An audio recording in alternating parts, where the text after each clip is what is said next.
Single-party sweeps are the norm in Minnesota elections. In fact, the last time Republicans and Democrats split the 4 statewide races was in the mid-2000s. Yet polls show a split is not only possible on Tuesday, it is likely. On this final weekend, political reporter Theo Keith looks back on how this election started and what lies ahead.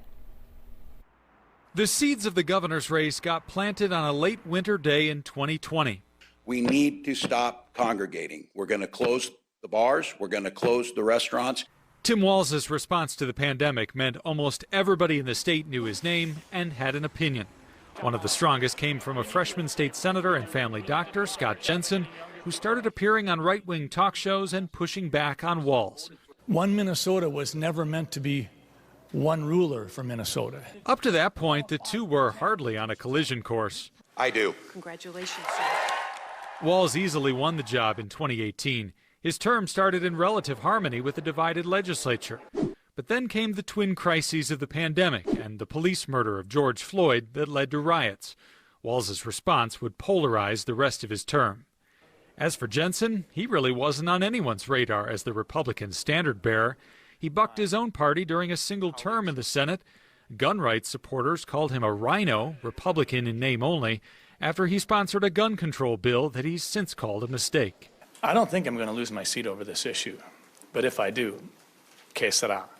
It was Jensen's dismissiveness of vaccines and masks and questioning of COVID death counts that raised his profile among Republican activists. In a chaotic convention fight this spring, he won the Republican nomination. Game over, Tim Walz, game over. Republicans left the convention hall sensing an opportunity amid economic uncertainty and midterm headwinds facing Democrats.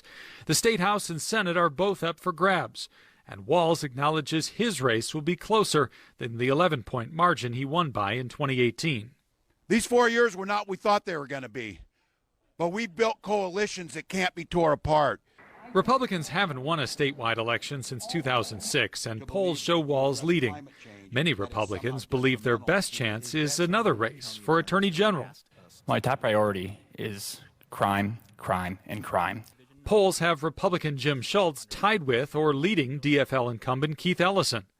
One party may not sweep all 4 of the statewide races this year, says U of M political science professor Catherine Pearson. The parties have been campaigning together. I mean, the DFL is definitely trying to avoid that situation by really having the candidates come together. But, these are distinct races, and so it certainly is possible. Pearson says the vast majority of people vote for either one party or the other. But because the state is so closely divided, even a small number of split tickets or people who don't vote in every race could swing the results. It is possible that Walz could be reelected narrowly, and the drop-off in party loyalty among some Democrats or independent votes means that Ellison wouldn't. Tuesday night, we'll likely know. Theo Keith, Fox 9.